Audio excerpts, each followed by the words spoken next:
G'day traders, happy Easter. Mindset reset today, Thursday. Tomorrow's Good Friday. Congratulations traders on a massive week. Today I'm going to answer some questions regarding number one, reversal trade opportunities.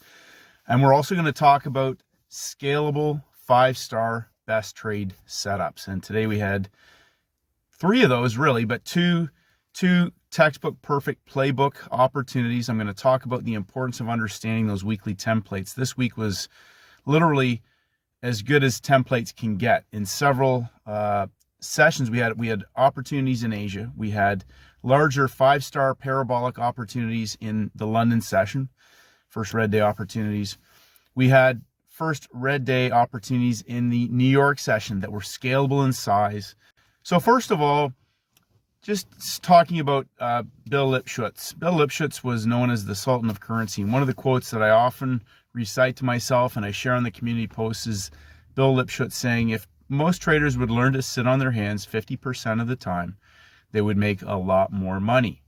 Now, I will say that a couple of traders in the last 2 weeks on 3 and 4 trades have doubled their trading account strictly from trading parabolic 3-day 5-star opportunity textbook playbook best trade candidates. Parabolic opportunities that they were able to scale into with zero drawdown, zero heat, zero stress for a market trade that moved for the entire duration and then held in that direction and did not come back. Those are the trades that I call the DCBs. They don't come back. And those are the ones where they have traders trapped. They have traders trying to counter trend those moves. They defy logic, and they also are not going to coil and come back in that day, in that session. And part of that is because they're now on the backside of that move, or they've washed out traders. They're not going to come back potentially until maybe the next day or the next week, whatever that may be. The really important nature of understanding what a reversal trade is versus trying to counter trend a market. So we had several pairs that moved on first red day trade setups today. Pound, euro, in the London session, I'm talking about London session. Euro, I believe euro Canadian. We had Aussie dollar, New Zealand dollar. And I could be mistaken on a couple of those, but they were first red day, larger time frame template over the course of the front side of the week. Now, understand you can get a first red day on a Tuesday, and that market can break down or consolidate on a Wednesday and give the parabolic blow off on the Thursday, a 3-day template. As I talk about in the playbook, the large move can often come the second day after a first red day or a first green day trade. Now contrast that with a first red day opportunity. So we had Swiss franc, Canadian dollar today, two different types of templates. They're both US dollar crosses. U.S. Canadian had major red news at 8:30, but it also gave a first red day parabolic 50 pip move in a large rectangle underneath Friday's closing price. Monday's opening range created a large range and a first red day on Wednesday, and today gave a first red day sell high opportunity in the London window from the high of the week, but then the coil sideways right into the 8:30 news release for a 50 pip capitulation down. No volatility, no wicks, nothing else, just trading after the news and able to size into that. Other time frame traders are driving that move. The Swiss franc, day 1, day 2, day 3, 3 days up high, consolidated on Thursday. The backside of the week now, inside of the peak formation highs, that is a first red day setup template. What that means is that is a template that sets up and becomes a first red day. It's all above closing price. And once that market broke down, major round numbers, 8:30, we had a little small triple top underneath the peak formations formed in the London session for an easy capitulation style vertical move back into higher level longs. A beautiful first red day template. Now contrast that with trying to buy the lows on the other pairs that had moved in London and Europe that are outside, Euro case, Aussie dollar, New Zealand, at the lows of the week. That's short covering reversals. So I know that traders are looking to counter trend, some of those markets have been creeping down, so you're counter trending a larger time frame. Now, don't misunderstand what I'm saying. Yes, they went back 25 pips, but the sizable opportunities were on the first red day trades in the same session, same major pairs, same instruments, but they're able to be scaled and sized into, and they're not coming back. So understanding a trade setup that is not going to come back, that's going to go parabolic, versus a reversal that's a short covering. They're covering their shorts now heading into a long weekend. So they've loaded into these first red day trades in the London session. Now they're getting out of those and they're selling them, or they're unwinding them to retail. Retail's buying them back for them. So that's the difference. So if I'm looking for a trade opportunity, I'm not trying to cherry pick off of a bottom of a market. It's hard for me to think, how can I size into that and scale it up and rinse and repeat that? Or is that me just trying to get a trade so I can get some pips?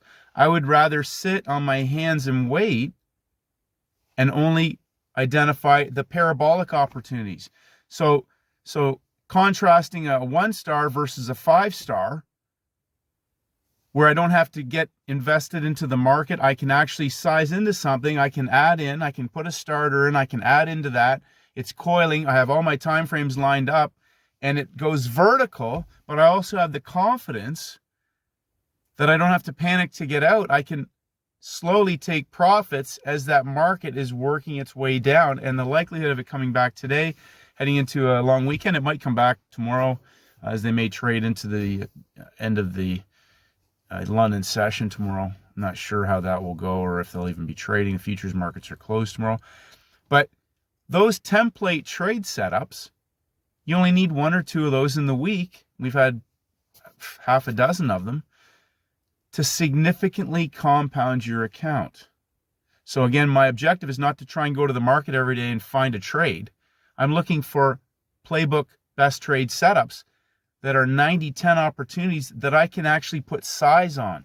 Size is what grows your account, not taking a lot of trades. So the more often you trade, the more likelihood over time, you can be green, but you also are going to be doing the 50-50 type of trading.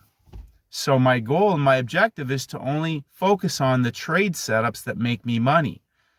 You make money on the days that it's easy to make money. And today, yesterday, Tuesday, several traders were able to significantly compound their account. Not 1% growth, not 2% growth, but 30, 40, 70, 80% growth on large moves that were not going to come back. That's the type of compounding success that I'm looking for with these trade setups, because they are going to move and they are not going to come back. I said this in a video recently. Imagine you're managing a large basket of capital, or you're trading size, real size. Would you go in cherry pick highs and lows just because they're up high or down low to catch a 25 pip move? And I don't mean that in a bad way, but I'm talking about where the scalable setups are. If you have a scalable opportunity and it's only going to be a 25 pip move, and you could, again, gauge your position sizing based on the quality of that setup. 5-star playbook setup, a 3-star playbook setup. 1-star could be bread and butter money. You take the trade, you nail and bail, you lock it in, you get off the screen. And again, that's relevant to your trading account. The big thing I want to put emphasis on is your headspace and your longevity and your ability to grow your trading account. So the more you're trying to trade and catch moves or grab some pips, the more likely you are to engage in impulsive, erratic, and emotional behavior at some point if you get caught into the wrong type of market conditions.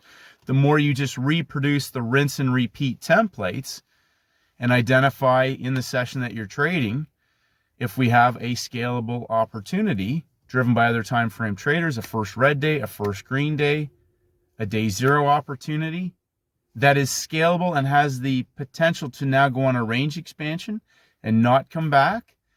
Those are the trades that cause you zero stress, zero emotion, very little engagement in terms of sitting at the screen and biting your nails and getting frustrated, because it's rinse and repeat over and over again. Intent and objective, obviously, with all of my trade setups is to be able to continue to grow them in size.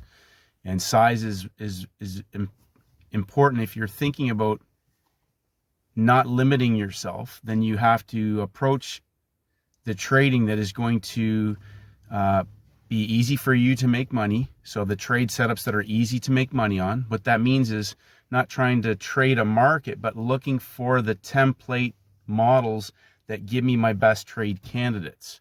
First red day, first green day. We have inside day opportunities that can turn into reversal trade setups. So again, an example of a reversal. Swiss franc today is a classic example of a reversal first red day setup day trade that is not going to come back, as opposed to trying to bottom feed off the euro. Not to say that they weren't offering reversal trade setups, but the question remains is, which one would you feel more comfortable putting size on? So although a market moves and the direction is right, how much size could you put on there? And only you can answer that yourself as a trader, because you have to resonate well with the trades that you take. Rinse and repeat. So whatever that setup is, if you go back through your instruments of what you consider to be the basket that is your best case instruments for the session that you're trading, and review, was there a better candidate? If there was, what was the criteria that caused you to choose the one you chose versus potentially a better one? So as I talk about, an actionable review process that is designed to have action steps so that when you do that review process, you actually do something different. Not going to the screen and just trading again and screenshotting something. It's the process that allows you to identify the instrument that is going to give you the best candidate for zero stress, zero motion, 90-10 money-making trade setup. Money-making trade setups. You make money on the days that it's easy to make money on. So everything's always about fine-tuning your mindset, your behavior, your process, your execution, your risk management, your profit taking. So as I talk about, if you get out of a trade too early, what was it that got you out of a trade, a winning trade that was going to give you, say, 100 pips of scalable profit versus taking 50? What action steps prevented you, or what was the decision-making process that prevented you from squeezing the most out of a winning trade? If you took a large loser or you went on tilt, what was the preparation, the action steps? What was your headspace like? What is your work environment like? What is your preparation like in terms of your daily routine that gets you prepared for the market? What is your routine like after you've traded to help bring you down in terms of your bring you back into a relaxed, calm state, blow off some steam, get some exercise, whatever that is, go for a walk, go for a surf, play some ice hockey, whatever that is. But what is your routine? What can you do to fine-tune every aspect of your routine, your process, your lifetime performance, and your trades that you're taking? How can you refine the trades that you're taking to really fine-tune it right down to only the ones that are really scalable? So again, reducing, a lot of traders want to trade every day. They're taking lower quality trades. So they're taking trades that are 50-50. So again, over time, you run the risk of having 50-50 results, as opposed to taking 90-10 parabolic opportunities, the ones that are going to go and DCB. They don't come back for that day or that session, whatever that is. So there's zero heat. They're scalable. You can make a lot of money on those. They can compound your trading account very quickly. It also gives you a state of mind where you're calm, relaxed. You're not stressed about it because you're only doing rinse and repeat. You're doing the same. You're looking for the same setup tomorrow that you made a lot of money on today, and it was scalable. And if you don't find it tomorrow, you're kind of like, well, I don't really recognize a 90-10 opportunity according to my playbook. So you come back the next day. Whoa, lo and behold, there's one maybe in Asia or one in London or one in New York, and it's scalable. Okay. What's the big picture template? Is there any major red news on the calendar? Can I put a starter into this? I'm going to confirm how much size relative to my trading account am I comfortable with? Where am I going to take profits off at? Am I going to hold on to some of this? Does it have the potential to go on a range expansion?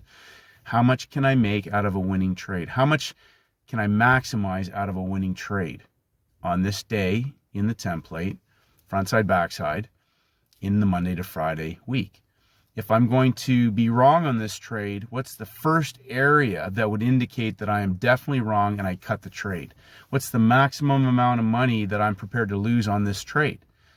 Only two things that you can control in a trade setup: how much you're going to make, how much you're going to lose.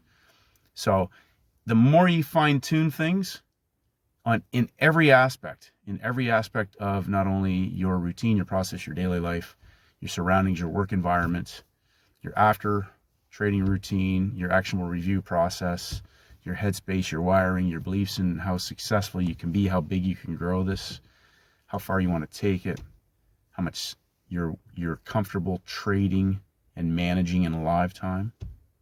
Are you looking at the P&L, or are you executing the trade?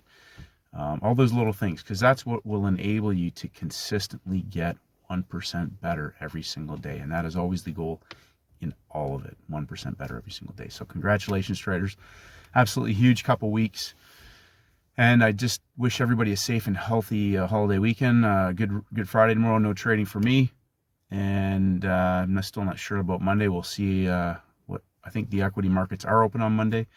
But either way, we'll approach it when the new week comes. Have a great weekend, and we'll have a technical video coming out. I'll probably try and get that done before Saturday.